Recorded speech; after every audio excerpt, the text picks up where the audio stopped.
Good morning everyone. I Aruna has come with another session of 8th class Zoom assignment test number 2 key discussion. So let us come to the paper. Paper is two sections. Each section, first section it carries 6 marks. Second section it carries 4 marks. Altogether 10 marks. Question paper is for 10 marks. Now let us come to the first section, that is choose the correct options. So in this, see, the first question is the most important, the most effective greenhouse gas is. So the answer for this is CO2. Now why the CO2 is called as most effective greenhouse gas? Now what is meant by a greenhouse gas? Is it a greenhouse gas it is, or what is it? Actually, the CO2, that means the carbon dioxide, is able to, that means it will be in atmosphere, no? So that's why it is able to capture the heat energy which is coming from the sun in itself, and it can make the atmosphere be warmer. Okay, the same phenomena it happens in the greenhouse also. In greenhouse, to make the plants to grow, the greenhouse, in the greenhouse also the atmosphere, it will be very warmer. That means how it will be very warmer? The atmosphere in the greenhouse, it captures the heat energy which is coming from the from the sun, and it keeps the house also warm. So the same phenomena is happening here. That's why these gases are called as greenhouse gases. So the most important constituent is CO2 here. Now, if you have a land and if you have the water, now why there is a variation of temperatures in land and water? Why the land gets fast temperature will be more, and why the water does not get heated up fast? Why it does not get heated up fast? Because see, the earth layers will be like this only, it is a solid. The layers will be there like this. Okay, so the top layer which is there here, this top layer, when sun rays fall here, the top layers will get heated up fast and the land gets heated up fast. But the bottom rays, they won't get heated up fast, but the top layer gets heated up fast. Okay. But water, what happens is, in the water, the light ray travels, because water is transparent. So light ray travels deep into the water. So that's why water, it could not get heated up fast. So next question is the same thing. That is, the reason for variations in the temperature of land and water is, the reason is B, land is good conductor. Now you see, if you see near the equator, the temperatures are very high, because near the equator the sun rays fall directly, and the land near the equator, it absorbs very fast, more heat energy it absorbs from the sun. This you call it as insulation. So regarding insulation, you can say like this: insulation is more near the equator, but the insulation is very less at the polar regions. Why? Because the sun rays fall slantly on the polar regions. So that's why the absorption of the heat energy is less, means the insulation is less. So our next question is the same thing. The amount of insulation at the North Pole is, the answer is C, 40 units. Now see, during the daytimes, I told you that the earth, it absorbs the heat energy. Now what will happen? Now, after absorbing, if it go on absorb like that for days and days, at some time the earth becomes as hot ball. But that is not happening. Our earth is earth only, no? Why? Because the earth absorbs, and again in the nights it reflects back into the deep space, excess heat. Okay, so the next question is the same thing. What do you call that effect as? You call that effect as heat budget as well as heat balance you call.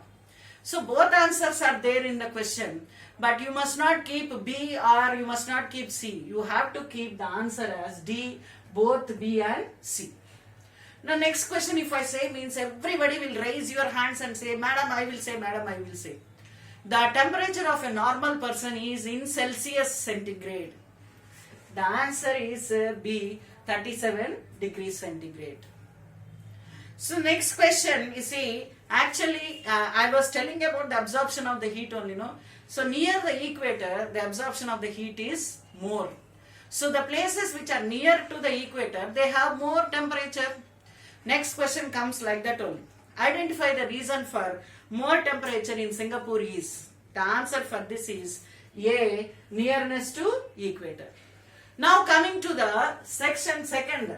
Okay, answer the following questions. Let us come to the first question. Why is the North India cooler in winters? Now let me show you the India map. This is India map. The Tropic of Cancer, this is Tropic of Cancer. It divides India map into two. This is northern part and this is southern part. Now this southern part, it lies in the tropical zone, and northern part, it lies in the subtropical zone. There comes the first point. Okay. So northern part is in the subtropical zone. Southern part is very near to the equator and northern part is farther to the equator. So is the second point. Okay, near to the equator and farther to the equator. Now because of this, what happens in the winter, usually in the winter you have shorter daytimes. So because of that, in North India, less heat is absorbed, but in the nights more heat is radiated back, reflected back. Okay, so the fourth point is that because of that, the North India is cooler in the winter. So you can conclude like that. Okay, so this is Earth. If this is equator, this is Tropic of Cancer, this is Tropic of Capricorn. In between you call this as a tropical zone, and this is subtropical zone. Okay.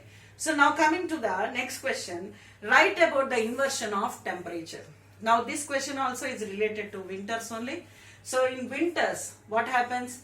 You have cool temperatures at the ground level. So again I will explain you. This is the Earth. If you think this is Earth, okay.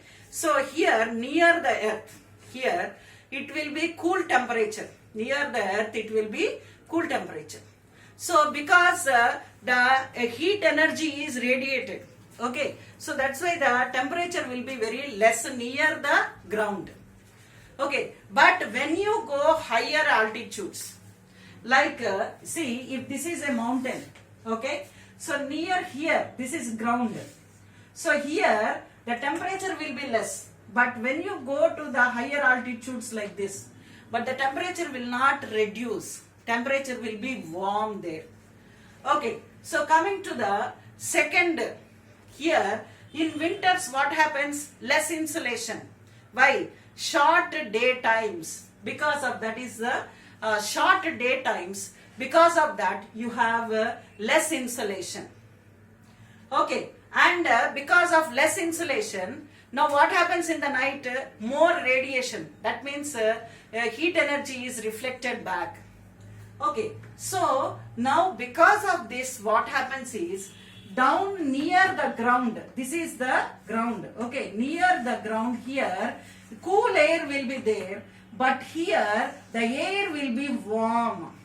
The air will be warm, but cool air will be there near the ground. So that is fourth point. Third point. Cool air underlies warm air. Warm air will be here and cool air will be here. So because of that, what happens in the night means more temperature, because this warm air and cool air will be like this. Here it will be warm and down it will be cool air. So because of that, what happens is the cool air here, it turns into dew drops. Turns into dew drops because of condensation. Okay, so dew drops are formed because of condensation. That is your fourth point.